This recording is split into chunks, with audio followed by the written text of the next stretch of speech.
एक बार फिर से स्वागत है आपका यूटिलाइजेशन ऑफ इलेक्ट्रिक एनर्जी की क्लास के अंदर। आज बात करते हैं हम लेक्चर 4 की, ठीक है, जिसके अंदर हम आपको टॉपिक लेंगे आर्क हीटिंग का, जिसके अंदर हम टॉपिक लेंगे आर्क हीटिंग का। तो आर्क हीटिंग की संपूर्ण जानकारी हम इस लेक्चर के अंदर आपको देने की कोशिश करेंगे, ठीक है। तो बेसिकली हम आपको बताएं कि आर्क हीटिंग होती क्या है। तो जो आर्क हीटिंग है, देखो डायग्राम के अकॉर्डिंग मैं आपको बताऊं कि हमने क्या है, 2 इलेक्ट्रोड लिए, ठीक है। 2 इलेक्ट्रोडों से क्या हमने इसको इलेक्ट्रिक सप्लाई से कनेक्ट कर दिया।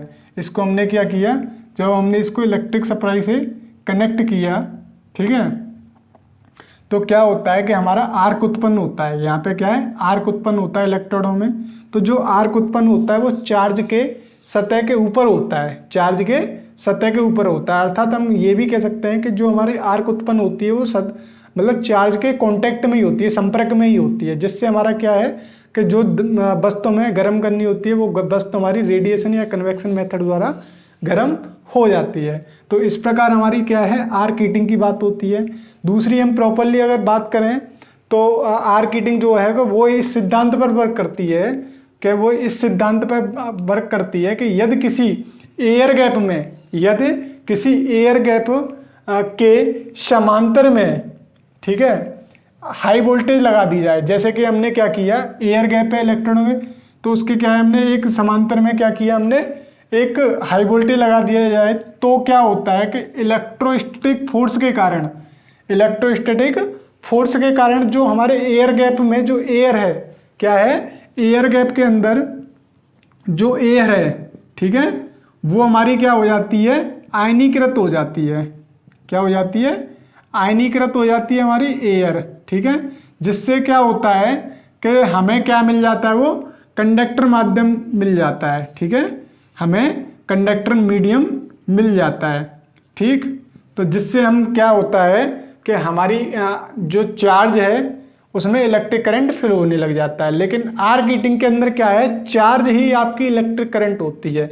अर्थात आप कह सकते हो कि आर्क हीटिंग के अंदर चार्ज ही फ्लो होता है इलेक्ट्रिक करंट के रूप में, ठीक है। तो जब इलेक्ट्रिक करंट हमारा फ्लो हो जाता है तो हमें हीट प्रोड्यूस हो जाती है। तो जिस पदार्थ को हमें गर्म करना होता है उस तक हीट पहुंचाने के लिए हम यहाँ रेडिएशन या कन्वेक्शन मेथड का यूज करते हैं। तो इस प्रकार क्या है कि हमारी हीट, सेकंड पॉइंट आप लिखोगे एग्जाम के लिए कि जैसे ही क्या होता है कि जिससे एयर गैप में क्या होता है, जिससे एयर गैप में जो एयर है, एयर गैप में जब एयर हमारी आयनीकृत हो गई तो हमें कंडक्टर माध्यम बन गया। तो जिससे एयर गैप में क्या होता है, इलेक्ट्रिक करंट के रूप में चार्ज फ्लो होने लगता है, ठीक है, चार्ज फ्लो होने लगता है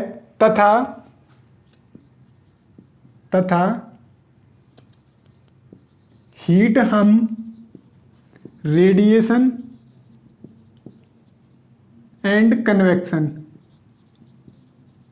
मेथड द्वारा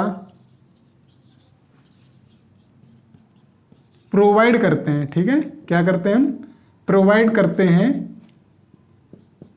वस्तु को जिसको हमें गर्म करना होता है, ठीक है। अब बात करें हम थर्ड पॉइंट की आर्क हीटिंग के अंदर, तो वो क्या होता है आपका कि जैसे क्या हुआ कि एयर गैप में हमारा इलेक्ट्रिक करंट चार्ज के रूप में फ्लो होने लगा, जिससे हमें क्या है, हीट प्रोवाइड हो गई। अब हमें क्या होता है, आर्क बनाए रखने के लिए क्या है, हमें ज़रूरत है कि आर्क बनाए रखने के लिए हमें क्या करना होगा, आर्क बनाए रखने के लिए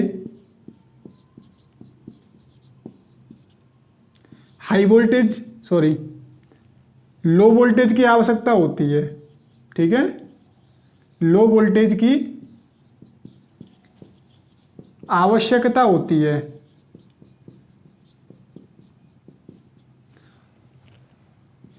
तो अर्थात हम ये भी कह सकते हैं कि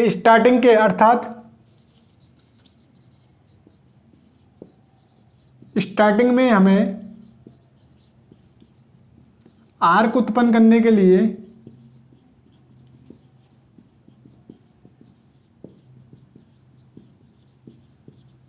क्या है, हाई वोल्टेज की आवश्यकता नहीं होगी। हाई वोल्टेज की आवश्यकता नहीं होगी। क्यों नहीं होगी? जैसा कि अभी आपको बताया कि हमें आर्क बनाए रखने के लिए क्या है, लो वोल्टेज की आवश्यकता होती है। तो इसलिए हमें स्टार्टिंग में हमें आर्क उत्पन्न करने के लिए हाई वोल्टेज की आवश्यकता नहीं होगी। अब बात की जाए किसकी, फर्नेस में जो क्या कहते हैं इलेक्ट्रोड होते हैं हमारे फर्नेस में, इलेक्ट्रोड जो होते हैं वो किसके बने होते हैं, कार्बन तथा किसके बने होते हैं, कार्बन तथा ग्रेफाइट के। कार्बन तथा ग्रेफाइट के, ठीक है, या तो कार्बन के बने होंगे या वो ग्रेफाइट के बने होंगे। अगर इसके टेम्परेचर की बात की जाए, ठीक है, टेम्परेचर की बात की जाए तो आपका टेम्परेचर होता है 3000 डिग्री सेंटीग्रेड से 3500 डिग्री सेंटीग्रेड तक। कितना होता है, 3000 degree centigrade to 3500 degree centigrade होता है, ठीक है। अगर इसके हम पावर फैक्टर की बात करें, इसके हम पीएफ की बात करें पावर फैक्टर की, तो वो आपका होता है 0.6 टू 0.8, ठीक है। कितना होता है, 0.6 टू 0.8। अगर हम इसके क्या है उसकी बात करें डायामीटर की, तो डायामीटर जो होता है वो हम आपको बताएंगे डायरेक्ट फर्नेस के अंदर। जो हमारा डायामीटर होता है 2 मीटर से 7 मीटर, ठीक है। तो जिसके अंदर बात करते हैं हम आर्क हीटिंग की बात की हमने, तो अब बात करेंगे हम किसकी, आर्क हीटिंग के टाइप्स के बारे में, ठीक है। तो टाइप्स ऑफ आर्क हीटिंग की बात करेंगे तो टाइप्स ऑफ आर्क हीटिंग होता है 3 टाइप का, जैसा कि मैं अभी बता रहा था आपको कि आर्क हीटिंग, ठीक है, के टाइप्स के बारे में बात करेंगे। तो हम बात करते हैं आपसे टाइप्स ऑफ आर्क हीटिंग की, ठीक है। तो टाइप्स ऑफ आर्क हीटिंग आपका निम्नलिखित प्रकार से होता है। आप कह सकते हो कि आर्क हीटिंग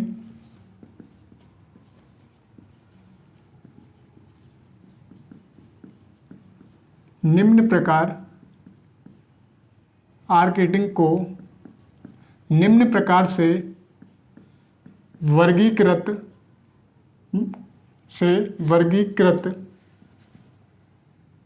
किया गया है।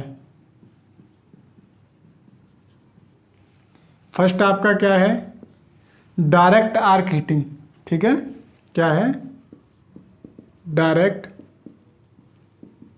Arc heating. सेकंड जो आपका है इनडायरेक्ट आर्क हीटिंग। थर्ड आपका जो आता है वो आता है सबमर्ज्ड आर्क हीटिंग, ठीक है। क्या बात करी हमने इस प्रकार कि जो हमारे टाइप्स ऑफ आर्क हीटिंग, तो आर्क हीटिंग को हम निम्नलिखित प्रकार से वर्गीकृत करते हैं या इसका वर्गीकरण करते हैं।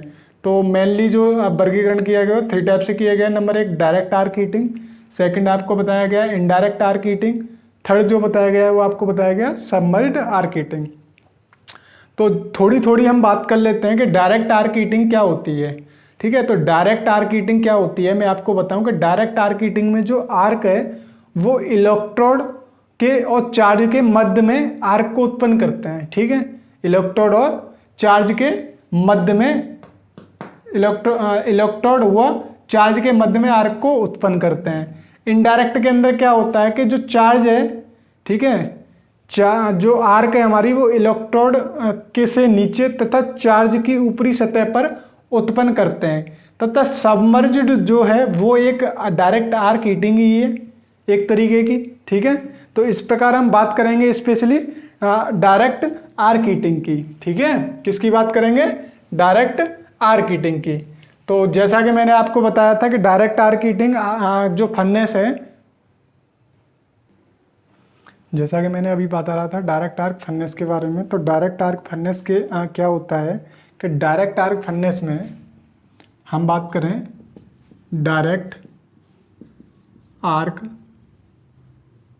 फर्नेस या डायरेक्ट आर्क हीटिंग में जो आर्क होती है हमारी, आर्क, इलेक्ट्रोड तथा चार्ज के मध्य उत्पन्न होती है। क्या होती है? उत्पन्न होती है। तो डायरेक्ट आर्क फर्नेस में जो आर्क है वो किसके बीच में उपस्थित हो रही है, उत्पन्न हो रही है? इलेक्ट्रोड एंड चार्ज के मध्य उत्पन्न हो रही है। तो हम कह सकते हैं कि जो हमारी आर्क है वो किस इलेक्ट्रोड व चार्ज के मध्य उत्पन्न हो रही है। तो जिससे क्या होती है, उत्पन्न हो रही है, तो जो हमारी क्या कहते हैं आर्क है, चूंकि जो आर्क है, आर्क हमेशा चार्ज के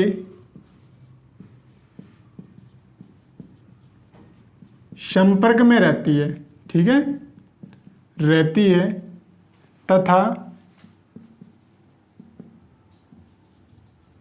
इलेक्ट्रिक करंट चार्ज में से क्या होती है, फ्लो होती है, ठीक है, चार्ज में से फ्लो होती है।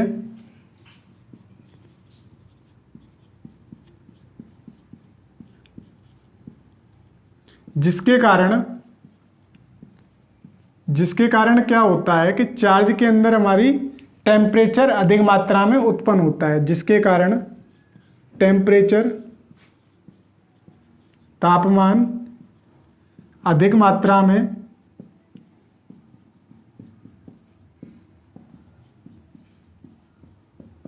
उत्पन्न होता है, ठीक है।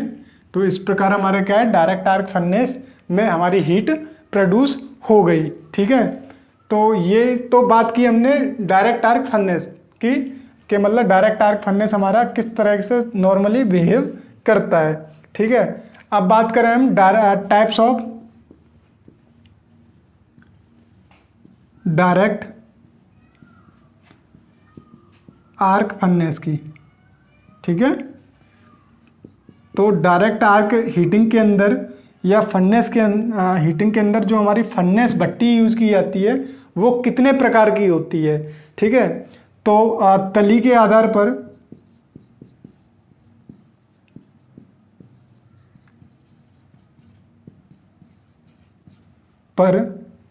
जो डायरेक्ट आर्क फर्नेस होती है हमारी,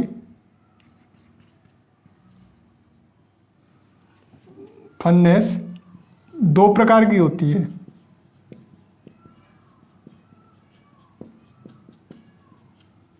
कौन सी होती है? नंबर एक होती है आपकी तलीय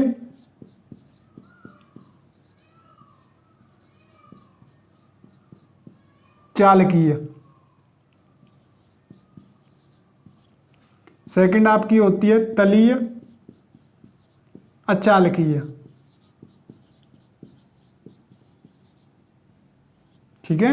मतलब एक जो तल है आपका वो अगर कंडक्टिंग हो या तल आपका नॉन कंडक्टिंग हो, तो आपका क्या है, डायरेक्ट आर्क फर्नेस को तली के आधार पर, फ्लैट के आधार पर टू टाइप से डिवाइड किया गया है। कौन कौन सा? तलीय चालकीय तथा तलीय अचालकीय। तो हम बात करेंगे डायरेक्ट आर्क फर्नेस की वर्किंग की, किसकी? तली के आधार पर जो हमने बताया उनकी वर्किंग की। जैसे कि बात कर रहे थे हम डायरेक्ट आर्क फर्नेस के, मतलब तली के आधार पर तथा तलीय अचालकी के आधार पर तथा तलीय चालकी के आधार पर।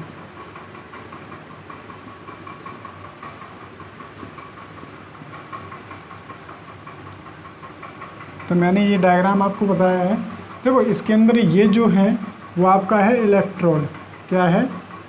इलेक्ट्रोड, ठीक है। ये जो है आपका इसके अंदर ये फील्ड जो है वो है चार्ज, ठीक है।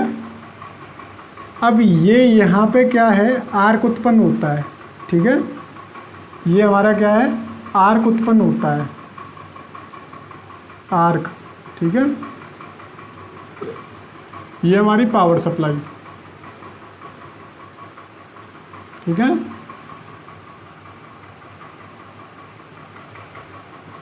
चार्ज,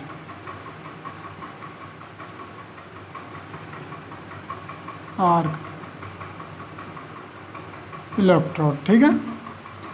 तो देखो इसमें क्या होता है, मैं आपको बताऊं कि ये इसकी जो संरचना होती है डायरेक्ट आर्क फर्नेस की, तलीय चालकी तथा तलीय चालकी के आधार पर जो इसकी संरचना होती है वो अम्लीय तथा क्षारीय पदार्थों से जो हमारे क्या होती है, इसकी जो संरचना अम्लीय तथा क्षारीय जो गलनरोधी पदार्थ होते हैं उनसे क्या होता है कि फर्नेस के रूम की जैसी होती है। मतलब जो हमारी क्या है, जो अम्लीय तथा क्षारीय गलनरोधी पदार्थ से बनाई गई जो भट्टी होती है हमारी, कि उसके जो रूम होते हैं, ठीक है, भट्टी के दहन के जो कक्ष होते हैं उनकी तरह ही डायरेक्ट आर्क फर्नेस की हमारी संरचना होती है। तो हम कह सकते हैं कि जो हमारी अम्लीय क्षारीय गलनरोधी पदार्थ से बनाई गई फर्नेस के रूम की जो संरचना होती है वही हमारी डायरेक्ट आर्क फर्नेस की संरचना होती है।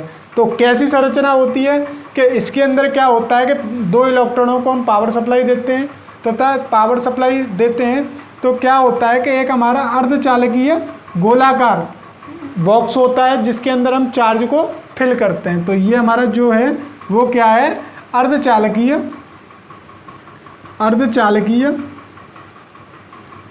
गोलाकार, ठीक है, बॉक्स होता है। अब इसके अंदर चार्ज फिल करने के लिए, मतलब चार्ज पहुंचाने के लिए तथा पिघले हुए चार्ज को वापस निकालने के लिए एक अलग से एडजस्टमेंट होती है, एक व्यवस्था होती है, ठीक है। तो इस प्रकार हमारी संरचना होती है। जैसे ही हम क्या करते हैं कि जो इलेक्ट्रोड है हमारे उनको वन फेस सप्लाई से कनेक्ट करते हैं, हम क्या करें, जब हम इसको वन फेस सप्लाई दें, क्या दें, वन फेस सप्लाई दें, पावर सप्लाई दें, तो हमारे फर्नेस में क्या होता है कि जो इलेक्ट्रोड है हमारे वो वर्टिकल फॉर्म में, मतलब ऊर्ध्वाधर फॉर्म में क्या होता है, फर्नेस की छत से इलेक्ट्रोड वर्टिकल फॉर्म में फर्नेस की छत से नीचे की ओर तथा चार्ज की सतह के ऊपर की ओर लटके रहते हैं।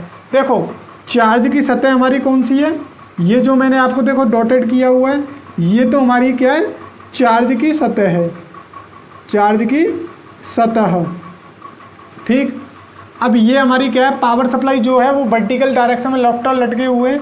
तो जो फर्नेस होती है उसकी तो छत के नीचे, तो देखो ये हमारी क्या है, फर्नेस मान ली हमने, ये क्या है, एक फर्नेस है, तो ये फर्नेस की छत हुई, तो इलेक्ट्रोड क्या है, छत के नीचे ही तो है, इलेक्ट्रोड क्या है, छत के नीचे, तथा चार्ज की सतह के ऊपर हमारे इलेक्ट्रोड ऊर्ध्वाधर दिशा में वर्टिकल डायरेक्शन में लटके हुए रहते हैं, ठीक है। तो ये तो बात होगी वन फेज के लिए। अगर बात करें हम थ्री फेज के लिए, किसके लिए, थ्री फेज के लिए, कि जैसे ही हम जब क्या है, हम इलेक्ट्रोडों को थ्री फेज सप्लाई देते हैं, ठीक है। अब हमने यहाँ पे क्या है, थ्री फेज सप्लाई दें अगर हम, तो जो हमारी फर्नेस होती है, तो फर्नेस के अंदर क्या होगा, तीन इलेक्ट्रोड होंगे, ठीक है। तो तीनों इलेक्ट्रोड क्या है, एक समबाहु त्रिभुज, कैसा, समबाहु त्रिभुज, ठीक है, समबाहु त्रिभुज के तीनों कोणों पर वर्टिकल में फर्नेस की छत से लटके रहते हैं। तो मतलब हम कह सकते हैं कि जैसे कि एक कोना ये हुआ हमारा कोण, एक कोण ये हुआ, एक कोण ये हुआ, तो हमारे क्या है, ये वर्टिकल डायरेक्शन में लटके हुए रहते हैं, ठीक है। कैसे रहते हैं, वर्टिकल डायरेक्शन में लटके रहते हैं। अगर हम बात करी जाए कि डायरेक्ट आर्क फर्नेस के अंदर जो क्या है हमारा चार्ज है, क्या है, जो आर्क है हमारे वो किसके, आर्क हमारे चार्ज के संपर्क में डायरेक्टली रहता है, चार्ज के कांटेक्ट में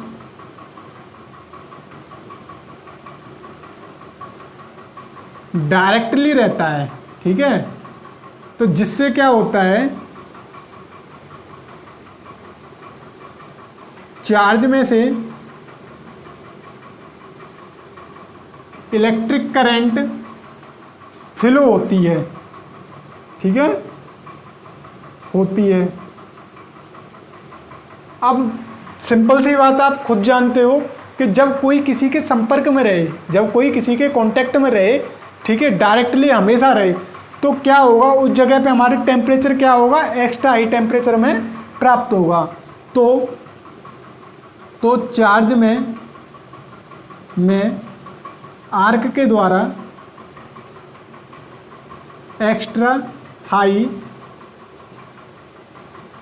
टेम्परेचर प्राप्त होगा। ठीक है, एक्स्ट्रा हाई टेम्परेचर हमें डायरेक्ट आर्क फर्नेस के अंदर प्राप्त होगा। अगर हम अब बात करें इसके जो डायरेक्ट आर्क फर्नेस है उसके उपयोगों की, तो इसका जो उपयोग किया जाता है वो किया जाता है इस्पात उत्पादन में। किसमें? इस्पात उत्पादन के लिए, या जो हमारी क्या होती है, जो हमारी कच्ची लोह धातु जो होती हैं, हमारी लोहे की जो कच्ची धातु होती हैं, उनको प्योर बनाने के लिए, मतलब उनकी प्योरिटी के लिए, शुद्धीकरण के लिए हम डायरेक्ट आर्क फर्नेस का यूज करेंगे। या अगर और बात करें हम कि इसका डायरेक्ट आर्क फर्नेस का हम एक जगह और यूज करते हैं जहां हमें धातुओं को पिघलाने की आवश्यकता हो, उस जगह पे हम डायरेक्ट आर्क फर्नेस का यूज करेंगे।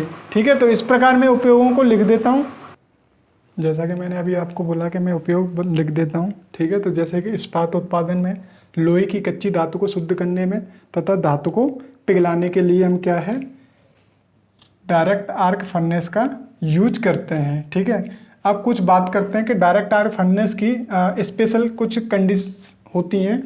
तो जैसे कि जो डायरेक्ट आर्क फर्नेस होता है तो उसके फर्नेस का व्यास कितना होता है। ठीक है, जो हम डायरेक्ट आर्क फर्नेस ले रहे हैं तो जो भट्टी है हमारा उसका व्यास कितना होता है, तो उसका जो व्यास होता है वो आपका होता है हम कह सकते हैं कि उसका जो व्यास है 2 मीटर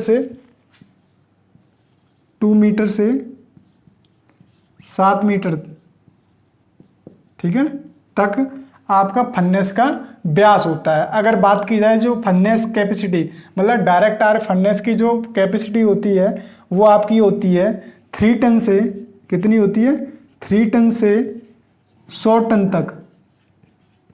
हम डायरेक्ट आर्क फर्नेस की भट्टी के जो कैपेसिटी है हम 3 टन से 100 टन तक होती है। ठीक है, अगर बात की जाए इसके पावर फैक्टर की, जैसा कि मैंने अभी आपको बताया था, ठीक है, जो आर्क हीटिंग के अंदर, तो वही होती है 0.65 टू 0.8। ठीक है, टेम्परेचर की बात की जाए तो डायरेक्ट आर्क हीटिंग का जो टेम्परेचर होता है वो 3000 डिग्री सेंटीग्रेड टू 35, मतलब 3500 डिग्री सेंटीग्रेड। अगर फर्नेस में जो इलेक्ट्रोड यूज किए जाते हैं वो किस पदार्थ के होते हैं, कार्बन के या ग्रेफाइट के।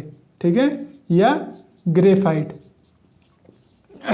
तो इस प्रकार हमारा क्या है, डायरेक्ट आर्क फर्नेस कंप्लीट हुआ, जिसमें हमने आपको ये बताया कि मतलब डायरेक्ट आर्क फर्नेस के अंदर क्या कंस्ट्रक्शन संरचना होती है उसकी, तथा ये कितने टाइप से होती है, तथा जो टाइप्स डिवाइडेड किए तली के अचालकीय तथा तली अचालकीय। ठीक है, जिसकी हमने उपयोग बताया आपको। फर्नेस का व्यास 2 मीटर से 70 मीटर होता है। फर्नेस की कैपेसिटी 3 टन से 100 टन तक होती है। पावर फैक्टर आपका जो होता है 0.65 टू 0.8 होता है। टेम्परेचर आपका 3000 डिग्री सेंटीग्रेड टू 3050 100 तक आपकी क्या हो, 3500 डिग्री सेंटीग्रेड तक आपकी टेम्परेचर होता है। फर्नेस में जो इलेक्ट्रोड होता है वो कार्बन तथा ग्रेफाइट के बने होते हैं। अब बात करेंगे हम इनडायरेक्ट आर्क फर्नेस की। ठीक है, तो जो इनडायरेक्ट आर्क फर्नेस है उसका डायग्राम सहित हम आपको वर्णन करेंगे। जैसा कि बात करें हम क्या कहें, इनडायरेक्ट आर्क फर्नेस की, किसकी, इनडायरेक्ट आर्क फर्नेस की।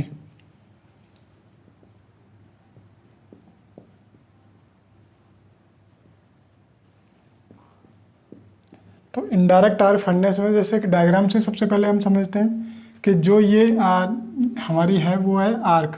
ठीक है, तो इसके अंदर क्या होता है, 2 इलेक्ट्रोड होते हैं। ठीक है, फर्स्ट इलेक्ट्रोड, सेकंड इलेक्ट्रोड। ठीक है, इस साइड एक इलेक्ट्रोड, इस साइड एक इलेक्ट्रोड, बीच में क्या होता है, आर्क को उत्पन्न कराया जाता है। ठीक है, जिसके अंदर क्या होता है कि जो आर्क उत्पन्न होती है वो क्या है, चार्ज के ऊपर होता है। ठीक है, ये हमारा चार्ज है, चार्ज के ऊपर होता है। इसमें भी वही संरचना होती है अम्लीय क्षारीय गलनरोधी पदार्थ वाली। इसके अंदर भी वही अर्धगोलीकार बॉक्स बना होता है जिसके अंदर चार्ज फिल होता है। बस अंतर इतना होता है कि इसके अंदर क्या है, जो इलेक्ट्रोडों के बीच में आर्क उत्पन्न की जाती है तथा चार्ज के ऊपर आर्क को उत्पन्न किया जाता है, ना कि उसकी सतह पर। ठीक है, तो इसके अंदर बात की जाए हम कि जो इनडायरेक्ट आर्क फर्नेस है, तो आर्क को दो इलेक्ट्रोडों के बीच चार्ज की सतह के ऊपर उत्पन्न किया जाता है, जैसा कि जस्ट मैंने अभी चित्र के अकॉर्डिंग आपको समझाया। अब बात करें कि इस प्रक्रिया के द्वारा जो हमारी हीट प्रोड्यूस होगी, ठीक है, तो हीट प्रोड्यूस के होती है वो केवल हमारी रेडिएशन द्वारा ही चार्ज को गर्म करके पिघलाती है। तो जो हीट हमारी चार्ज के लिए प्रोवाइड होती है वो किसके द्वारा होती है, रेडिएशन के द्वारा ही होती है, जिससे हमारा चार्ज पिघल जाता है। इस प्रकार हम कह सकते हैं कि करंट चार्ज में फ्लो नहीं होती है। इस प्रकार हम कह सकते हैं कि करंट जो है हमारी वो चार्ज के अंदर फ्लो नहीं होती है। ठीक है, बात करें इनडायरेक्ट आर्क फर्नेस के टेम्परेचर की। ठीक है, तो हम डायरेक्टली हम कह सकते हैं, फॉर्मूले के रूप में मैं आपको समझाता हूं कि इनडायरेक्ट आर्क फर्नेस टेम्परेचर जो होता है वो क्या है, डायरेक्ट आर्क फर्नेस की अपेक्षा कम होता है। क्या होता है, डायरेक्ट आर्क फर्नेस की अपेक्षा कम होता है। ऐसे ही हम बात करें किसकी, इफिशियंसी की। ठीक है, किसकी बात करें, इफिशियंसी की। तो जो इनडायरेक्ट आर्क फर्नेस की इफिशियंसी जो होती है वो भी हमारी कम होती है। जब टेम्परेचर हमारा कम हो रहा है, उत्पन्न हो रहा है, तो उसी अकॉर्डिंग हमारी इफिशियंसी भी कम होगी। किसकी अपेक्षा, डायरेक्ट आर्क फर्नेस की अपेक्षा। ठीक है, तो इस प्रकार हमने तापमान और इफिशियंसी की बात करी इनडायरेक्ट आर्क फर्नेस के अंदर। एक लास्ट पॉइंट ये होता है कि जो इनडायरेक्ट आर्क फर्नेस होता है, ठीक है, इनडायरेक्ट आर्क फर्नेस होता है, उसको हम रॉकर फर्नेस के नाम से भी जानते हैं, फर्नेस के नाम से भी जानते हैं। ठीक है, तो हम कह सकते हैं कि इनडायरेक्ट आर्क फर्नेस को हम रॉकर नाम से भी जानते हैं। बात करी जाए इनडायरेक्ट आर्क फर्नेस का यूज कहाँ क्या किया जाता है, इसका उपयोग किस जगह किया जाता है, तो इसका जो उपयोग किया जाता है वो अलौह धातु के पिघलने तथा गर्म गलाने के लिए हम इसका यूज किया जाता है। किसका, इनडायरेक्ट आर्क फर्नेस का। बात की जाए क्या कहते हैं, कुचालक पदार्थों की। ठीक है, किसकी, कुचालक पदार्थों को गर्म करने के लिए भी हम इनडायरेक्ट आर्क फर्नेस का यूज करते हैं। तथा जो वस्तु पदार्थ हमारा अधिक लचीली, कम धातु हानि वाला, उत्तम ढलाई के कारण ताम्र, कांसा, गन मेटल तथा निकल मिश्र धातुओं की ढलाई के लिए, ठीक है, हम इनडायरेक्ट आर्क फर्नेस का यूज करते हैं, क्योंकि इस इनडायरेक्ट आर्क फर्नेस में टेम्परेचर कम होता है। किसकी अपेक्षा, डायरेक्ट आर्क फर्नेस की अपेक्षा। तो इस प्रकार हमने क्या है, इनडायरेक्ट आर्क फर्नेस को कंप्लीट किया। अब बात करेंगे हम सबमर्ज्ड आर्क फर्नेस की। तो सबमर्ज्ड आर्क फर्नेस, जैसे मैंने अभी तुम्हें बताया कि सबमर्ज्ड आर्क फर्नेस एक डायरेक्ट आर्क फर्नेस ही है, बस उसमें क्या होता है, एक ऑटो ट्रांसफार्मर का यूज किया जाता है। जैसा कि बात कर रहे थे हम सबमर्ज्ड आर्क फर्नेस की, तो जैसे कि मैंने आपको बताया था सबमर्ज्ड आर्क फर्नेस जो होता है वो एक डायरेक्ट आर्क फर्नेस ही होता है। ठीक है, बस अंतर क्या होता है कि डायरेक्ट आर्क फर्नेस के में तो ये है कि जो चार्ज के सतह के ऊपर, मतलब चार्ज के ऊपर आर्क उत्पन्न हो रहा था, जबकि इसके अंदर क्या है, चार्ज के अंदर ही आर्क उत्पन्न किया जाता है। मतलब इसके अंदर आर्क जो है वो चार्ज की सतह पर स्थापित ना होकर, मतलब उत्पन्न ना होकर चार्ज के अंदर ही स्थापित होता है। ठीक है, तो अंतर बस कितना है कि ओनली सारी चीज़ कंस्ट्रक्शन, वर्किंग सारी चीज़ एक जैसी है। ठीक है, बस अंतर इतना है कि जो चार्ज है, मतलब जो आर्क हमारा, वो चार्ज की सतह पर ना उत्पन्न होकर कहाँ होता है, चार्ज के अंदर उत्पन्न होता है। ठीक है, तो इस फर्नेस में जो इलेक्ट्रिक करंट रिटर्न पथ के लिए हम क्या करते हैं, इलेक्ट्रिकल फर्नेस की जो तली होती है, मतलब हम क्या करेंगे कि फर्नेस के तली में इलेक्ट्रॉनों को कनेक्ट कर देंगे। ठीक है, तो पहले तो क्या था, हम मतलब फर्नेस की छत के नीचे इलेक्ट्रॉनों को लटका रहे थे वर्टिकल में। किसमें, डायरेक्ट के अंदर। लेकिन इसके अंदर हम क्या करेंगे, इलेक्ट्रोड को हम फर्नेस की तली के नीचे में प्रदान कर देंगे। इस विधि में क्या होता है, सबसे बड़ा फायदा क्या है इस विधि का, कि हमें समरूप तापन प्राप्त होती है, मतलब जो हीटिंग प्राप्त होती है वो समान रूप की प्राप्त होती है, तथा जो चार्ज जो है हमारा उसकी मिक्सिंग अच्छी होती है, किसके अंदर, सबमर्ज्ड के अंदर। तो इसलिए हम क्या है, डायरेक्ट इनडायरेक्ट की अपेक्षा सबमर्ज्ड को प्रयोग में लेके आते हैं। वो किसके लिए लेके आते हैं, जहां हमें लोहे की मिश्र धातु गर्म करनी हो या पिघलानी हो, या हम लोह क्रोम की पदार्थों की धातु की बात करें, या हम लोह मैंगनीज की धातुओं की बात करें, तो उस जगह पे हम सबमर्ज्ड फर्नेस की बात करेंगे, ठीक है, उपयोग करेंगे। अगर बात की जाए कि सबमर्ज्ड आर्क जो फर्नेस होता है उसमें हमें क्या है, जो पावर सप्लाई है उसको कंट्रोल करना हो, तो जैसे कि मैंने तुम्हें पहले बताया था कि एक रेजिस्टेंस हीटिंग में टॉपिक कराया था पावर सप्लाई कंट्रोल करने के लिए। तो उसमें क्या करते थे हम कि सप्लाई वोल्टेज को कंट्रोल करते हैं, या जो हम इलेक्ट्रोड थे उनकी दूरी या गहराई को एडजस्टमेंट करके। तो सबमर्ज्ड आर्क फर्नेस के अंदर बात करें हम कि फर्नेस को प्रोवाइड की गई जो पावर का कंट्रोल, या तो हम सप्लाई वोल्टेज को चेंज करके, या तो मतलब ये है कि सप्लाई वोल्टेज को इंक्रीज या डिक्रीज करके, या फिर हम कर सकते हैं कि जो इलेक्ट्रोड हैं उनकी दूरी, उनके बीच की दूरी को बढ़ाकर या एडजस्ट करके हम सबमर्ज्ड आर्क फर्नेस की पावर सप्लाई को कंट्रोल कर सकते हैं, ठीक है। जो सबमर्ज्ड आर्क फर्नेस मतलब पूरी आर्क फर्नेस के अंदर जो पावर फैक्टर है वो 0.65 to 0.8 तक होता है, ठीक है। तो इस प्रकार हमारा सबमर्ज्ड आर्क फर्नेस फिनिश होता है।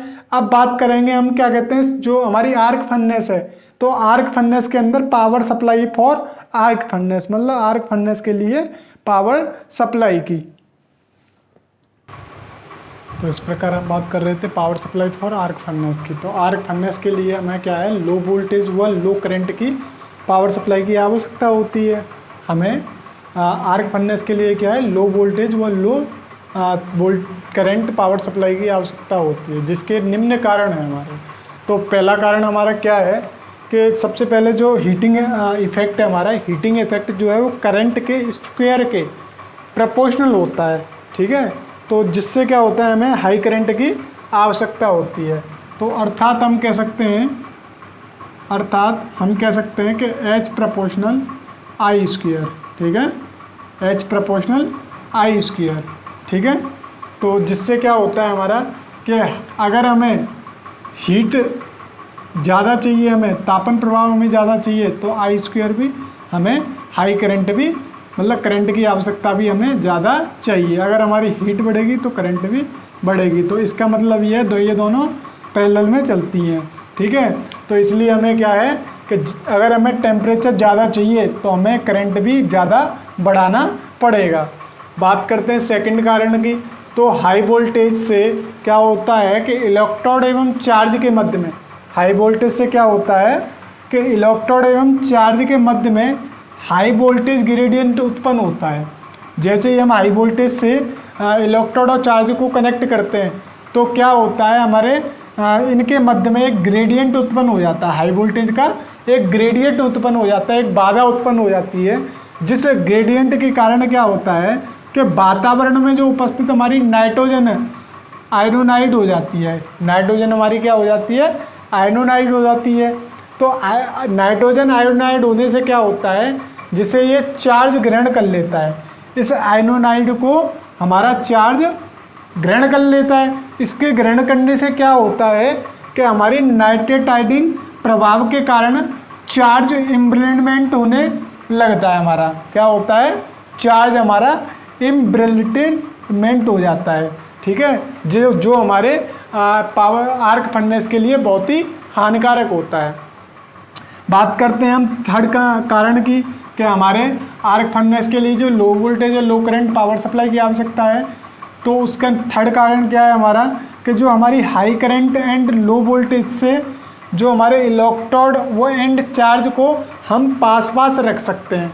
इनके पास रखने से क्या होता है, इनकी लंबाई कम यूज होती है, इनकी लंबाई कम यूज होती है। तो लंबाई कम होने से क्या होता है, आर्क छत से दूर हो जाता है। इसलिए क्या होता है कि जो फर्नेस होती है, तो फर्नेस की जो रिफ्रेक्टरी पदार्थ होता है, ठीक है, रिफ्रेक्टरी पदार्थ जो हम लाइनिंग करके दर्शा रहे थे, उस चीज़ को हम बोलते हैं रिफ्रैक्टरी पदार्थ। तो रिफ्रैक्टरी पदार्थ की हमारी आयु बढ़ जाती है। रिफ्रैक्टरी पदार्थ का काम यहाँ पे होता है उच्चतम तापमान प्रोवाइड करना, मतलब आपके तापमान को कक्ष से बाहर ना जाने देना।